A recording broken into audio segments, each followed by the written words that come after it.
Hey everyone, Raptor Spank here, and today we have Metacheck July 6th. This is the show where I talk about the meta, a couple of decks I find interesting, and go over an update on the deck I played in last week's On the Grind. However, start of the episode, I want to do a quick channel update as well, because I'm going to be doing things a little bit differently going forward. Right now, I've been doing a Metacheck on Tuesday and an On the Grind on Friday, and this week will be the same. There will be an On the Grind this Friday as well, but basically what I want to do going forward is that I'm going to be doing one Legends of Runeterra video per week. I'm going to do 1 week on the grind, then the next week will be a meta check, and then vice versa. That's my plan going forward, or I'll change it up as I see fit, and I mean, might do more videos during the week for Legends of Runeterra if there's something that I feel like doing, like if there's a specific deck I want to cover with an on the grind style video, or if I want to do something fun like Stiff Brew or something like that, I'm going to do that. But last season was pretty miserable, just in general, the way it was. Especially the big thing was that since they didn't want to patch the game at all, make any balance changes throughout the whole season, you basically were just playing the same decks all season long. So I played MF Aurelia, which was like a fringe deck, to be fair, and I played it twice. I played Azir Aurelia once, and then I played Ezreal Draven again, which I've played many times before. So it's just a lot of repetitive decks, and that's just really not fun to make videos for. I kind of tried out the whole multiple, essentially with the MF Aurelia one, that was a deck I was personally enjoying, that was doing well in ranked, so I wanted to do it again for On the Grind, because the whole point of On the Grind was just to be playing decks in ranked and recording the gameplay, but it kind of became this deck guide series, which I found a lot more fun. But then I decided to, try out last season, doing the same deck more than once in one season, and just doing that little snippet at the beginning of what's changed about the deck. And honestly, it doesn't make for good watching, in my opinion, and it's not really fun to make. So considering that I don't think Riot is going to be more proactive with patches and changes like they had been a year ago, which was really the optimal way to do it. It was much better when they did that. It created a much more fun metagame. But I don't think we're going to go back to that. They did a great patch this last time, but I just don't think it's going to happen. So going forward, I wanted to kind of come up with something that was going to work a little bit better for me. And also, there's a lot of variety or just different games I've wanted to look into and get into, and basically having these 2 videos a week has been really preventing me from exploring other options as much as I wanted to. So that's why we're changing this around, so I can kind of play some other games, get some other videos going as well. And I think that's really where I want to go moving forward, and not kind of killing the game for myself by forcing me to come up with all these different decks and kind of killing my ranked grind by playing decks that are suboptimal or not really great into the meta just to try and make a different video. And then also keep playing that deck so that I can have an update on Metacheck.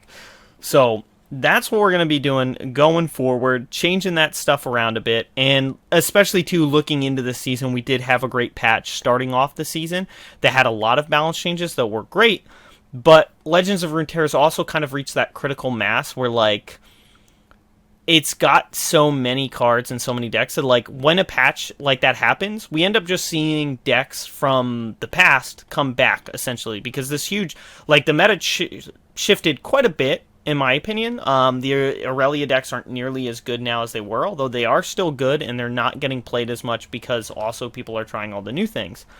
But we saw Bilgewater Burn come back, which I've covered, I think, 3-4 times, something like that. Ezreal Draven's still getting played.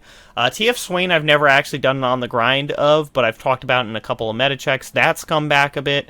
Dragons itself is kind of like a resurrection of Demacia Targon midrange, so it's a lot of similar decks to things that have already been done in the past anyways. So that's kind of the big reason behind the change, and just in general, it's going to be more fun for me to be exploring some variety content, and there's particularly one card game that I'm very interested in, but creating videos for it has taken a bit of learning and kind of working with new equipment, that sort of thing. So the video's not ready yet, but hopefully around this time next week, I'll be putting out the first of probably many videos for that game. So that'll be really exciting as well. But on to the actual meta check. Let's talk about the deck from last week, Dragons, which I've played 5 more games since. I actually spent most of this weekend playing with a bunch of new decks. Zed Teemo I played a ton of because it was essentially the old elusive deck, but actually good again, but very quickly it started getting outpaced by the meta. So really, I think its early success was mostly attributed to bad decks getting played, like Zillion Echo and Lurker aggro, before people started switching to the actually good in the meta decks, and those outvalue Zed Teemo. But I did spend a ton of time playing a variety of decks, and I only went back to Dragons fairly recently and played 5 games, which went 4-1 in its favor. Ironically, I lost. The one game I lost was to Vi Freljord Piltover Poros, which is embarrassing to say the least. But we also played against Poros again, although no champion Poros, and won that game. And realistically speaking, it was the Vi that caused the problems, because she was big enough to survive a couple of hits and was able to really wrestle the board control out of our side because we couldn't find our hushes. So that was a little bit unfortunate, but not too bad. Funny decks to be playing against. We also played against Shen J4 and Draven Jinx, which are very real decks, and then we got our one free win because we won against Zillion Echo, which is a bad deck. Very long game, but pretty easy. But number of changes I did make to the Dragons deck. I mentioned this at the time. I totally got rid of Field Promotion, dropped it completely. It was definitely more of a memeier inclusion, and the Dream scenario with it occurred so much less than you would want it to, so it wasn't worth running. We dropped all 3 copies and changed it for a number of things. First, 2 copies of Star Shaping. I talked at length at how much I love this card, and it has been so good to use in the deck. It's great against the aggro decks for healing a bunch of things, but it finds you some of the best win conditions in the game of all time. So that's just so much value you can get, especially in a mid-range deck like this, that it's super good, and it was already massively effective in the 5 games I played. And then I also went up 1 Radiant Guardian. It was kind of a toss-up between a Radiant Guardian or a Hush, but basically there's not enough hushable targets right now, in my opinion. There's still a fair amount of them, but not nearly as much as there used to be, so I think the 2 Hush is still okay. I don't think we need to go to 3 copies. So I decided Radiant Guardian was just a little bit better for dealing with how many aggro decks are being played right now, especially stuff like Bilgewater Burn. Radiant Guardian is incredibly good against Bilgewater Burn because it's very hard for them to actually kill it or stick too much damage to it, and it can gain a ton of life. So I just went up a lot more life gain to deal with the aggro decks, and it's been hugely effective for me. So really like this version of the list. Deck's definitely up there as one of the best decks in the format right now. I've seen some people put it at S tier, and I think that's kind of appropriate because it hasn't been hit that hard. Basically, the big hits were the nerf to the Fangs, and the biggest hits actually the nerf to the Serpent, because it's actually a really bad thing to find now because it doesn't kill many things. So those nerfs were kind of big, but realistically speaking, those are like sideways things for the decks. I'm still running the 4 copies of the Fang because it's still 2 life gain. It trades with a decent number of things, and it gets us that extra card.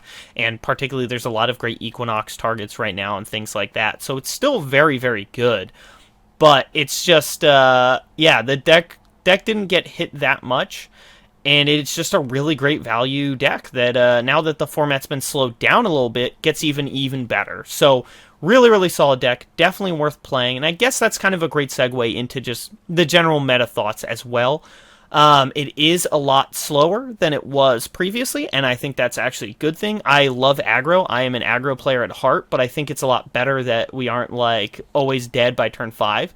I think the fact that you can play mid-range decks like this and actually have a solid chance of winning is probably good for the format in general, for the long term. And I think aggro decks are still good right now. Certainly, Bilgewater Burn's getting a lot of play. I've seen Draven Jinx start to make comebacks again too, which it always does. It's one of the better, like, speed tests for other aggro decks. So you always see Draven Jinx make great appearances when things happen like that, when we see a bunch of aggro decks coming into the format, or newer aggro decks, because that's the best way to like stress test against other aggro decks, is putting them up against Draven Jinx and seeing, can you race this? I do think Draven Jinx is probably not the best pick, because I have seen a decent amount of Lissandra Talia, and I think Lissandra Talia is just objectively better than it was previously. So, because the Watcher nerf really doesn't hurt that deck. Like, if you get to play the Watcher, that's awesome, but like, that was never the plan of the deck. The deck was never about playing Watcher. It was just about getting a bunch of Frozen Thralls. So, it really hasn't been nerfed, so that deck is really, really good, and that deck is full of Ice Shards that just obliterate Draven Jinx. So, I don't necessarily think it's a great time for Draven Jinx, but it is a great counter to Zed Teemo Elusives, which I did spend a lot of time playing, and I'll talk about that more later. But we still see an occasional Lurker aggro decks, but most people seem to be giving it up because it is one of the worst feeling decks I've ever played. And partially the fact of that is, like, it feels brutal when you play a Kinku, the Kinku Elusives card. I forget the second half of its name, but you play the Kinku card, it summons the 1 cost as long as you have an Ionia card on top. If you ever miss with that, that sucks so much. It was like the old Bannerman miss. If that happened, it was just devastating.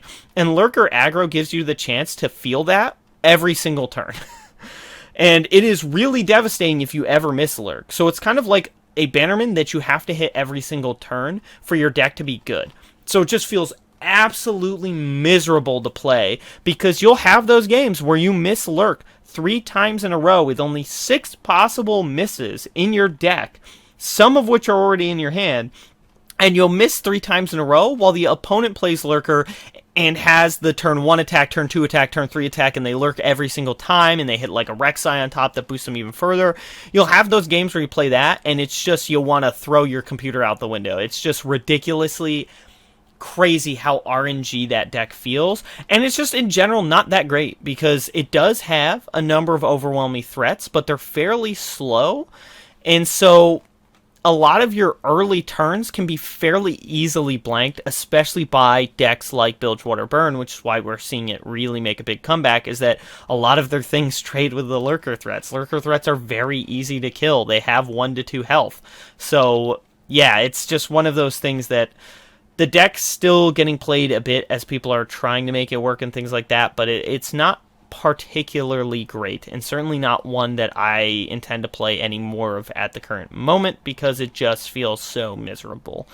Other than that, I did see a decent bit of Poros this past weekend, which was weird, but I don't think it's actually in a good spot. But Fabled Poro does improve it quite a bit, so it's very, very, very close. And maybe I have to give it another look again, mess around with it and something, try like the Piltover version, or maybe resurrect my old Bilgewater Poros deck and see how that goes with Fabled Poros. But it's a little inconsistent and still a little bit slow, but definitely something that's pretty exciting to see make that comeback. So the meta feels on the whole better than the last one for me, because we are seeing a variety of different decks, although it's been very frustrating for me because the decks I've been enjoying playing have been having a very middling time. So it's been a frustrating start of it, but on the whole, the meta is a lot better. So let's talk about the 2 decks I have in mind for this week. First one's off, because I'm not going to do another on the grind of this. I've covered this deck so many times. It's probably my most played deck of all time, because I did spend 1 season grinding very heavily in Masters to this, and that's when I finished in the top 100, I think, was playing this deck,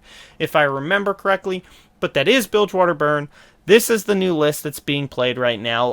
One of the big reasons for it making its comeback, it didn't really make a comeback when Rearguard got buffed again, but obviously that helps the deck. But the big thing here is that Make It Rain's buff is actually really, really good for the deck. The Misfortune buff's actually pretty much irrelevant. This deck like never levels up Misfortune. It's happened maybe, I've probably played somewhere like 500 plus games, and I think I've leveled up Misfortune 2 or 3 times over those 500 games, because we have no ways to attack multiple times in a turn.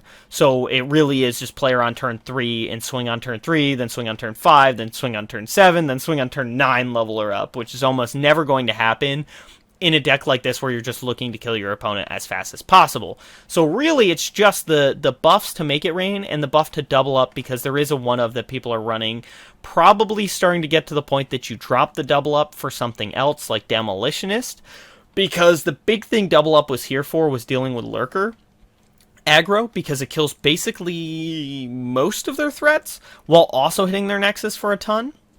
So it was really, really good against that deck, but as that deck's waning, it's probably worth taking the double up out, especially since you don't really need double up to win that matchup. It's definitely good and it helps, but just playing our threats and just trading with them while being aggressive ourselves is usually enough to win that matchup. So this is the list. It's an aggro deck. You are just looking to kill your opponent as fast as possible. There's basically nothing else that you are looking or caring to do at any point here. You're just trying to race your opponent and win. That's it. Against mid-range, you're trying to race your opponent and win. Against aggro, you're trying to race your opponent and win. Against control, you're trying to race your opponent and win. It's simple as that. Look for a very aggressive curve out that just deals a ton of damage. If your opponent's playing Avalanche, just swing on turn 3 before they can even cast it and try to get as much damage as you can that way. Otherwise, just curve out perfectly as you can, do a ton of damage. If they're playing Fiora, have an Noxian Fervor to deal with it, but otherwise just run your opponent down best you can. Simple as that. And now the other deck that I wanted to talk about, similar concept, but it is Zed Teemo Elusives, because I just really enjoyed playing this deck in the first few days, and it's been a bit miserable since, as I'm on like a 4-loss streak with the deck, and I'm probably not going to play it much more at all. It's mostly going to be a deck that I pull out when I want to just have fun and play something fun, because this deck is really, really fun, which is why I'm mentioning it. And if you get the right day, if you hit like a lot of Lurker aggros, this deck's very good against that, because you have things like Deny to stop their Pike, and if you deny the Pike spell, it's just brutal for them. They don't have Elusive, so they can't block all of your elusive threats, and you can run them down fairly quickly. And things like Blade Scout are great, because you just play it, swing, hit them, they can't block it because it's flying, and then the next turn, it loses Elusive, so now you're like, well, I can trade this with any of their big threats, pretty much, and I'm going to get low value out of it myself, so why not trade it in? And then, yeah, it's just really, really solid. I've tweaked the deck a little bit from the list I was seeing running, because Silent Shadow Seer is just really not great for, in my personal opinion, having played it. It just really was not that great, and Windfarer's Hatchling is always such a beater in elusive decks. It's one of the best win conditions, because it's a huge elusive on its own too, let alone the fact that it buffs all your stuff. So that's the list I was running. Basically, the reason we're seeing this deck again now is the Twin Disciplines buff is pretty huge. It's probably enough that for Misfortune Aurelia, I should be looking to bring the Twin Disciplines back in, because now that it only requires 2 mana, it's actually a lot easier to cast and really, really effective for keeping things alive or doing extra damage. So that's really solid for the deck, and it's the big reason that we're seeing it pop up again. And obviously the advantage of running the Teemo version over the Freljord version, although you best believe I've played both of them already. And for the record, IF Elusives only played 2 games, but it is 50-50 right now, and it's win-loss. But the big reason for playing the Piltover version, you get access to Get Excited and Mystic Shot, which are great burn spells, and, you know, it's always nice when the top of your deck is relevant, and essentially with burn in your deck, the top of your deck is always going to be relevant, and these are instant speed burns, or fast speed burns, so you can use it to kill your opponent before they kill you, even with a lethal attack on board. And then Teemo is actually one of the best 1-drop elusives in the game that you can ever get, and you can do a lot of neat, cool things with him, like pick him back up, play Jeweled Protector, buff him, and now you have a 4/4 for 1 mana with elusive that's going to be really hard for your opponent to deal with. And he puts mushrooms in your opponent's deck, which also works as burn. But I mentioned that Lissandra Talia has been trending up, and that is such a brutal matchup, because if they can level up that Lissandra, then so many of your elusives do substantially less damage, your mushrooms or your puff caps do nothing, completely nothing, your burn gets a lot worse, and so that's why I just kind of gave the deck up. I ran into Lissandra Talia a few too many times and was just done with that matchup. Very frustrating, didn't want to play it anymore, but the deck is still really, really neat, a real blast from the past. and just a solid deck to play if you're not as concerned with grinding and you just want to have fun playing something differently, or if you love Zed, because this deck allowed me to finally see Zed level up a handful of times in the new season. Never thought I'd see it. Got Zed to Mastery 1, which he's one of my most played champions because of how much I've played IF Elusives. So finally getting him to Mastery 1 playing in Ranked is pretty sweet, at least. But if you are interested in either of those two decks, I do have a deck link in the description below. And you can comment below, let me know what you think of the decks or any other spicy decks you've seen. And if you enjoyed the video, you can leave a like and subscribe for more card game related content.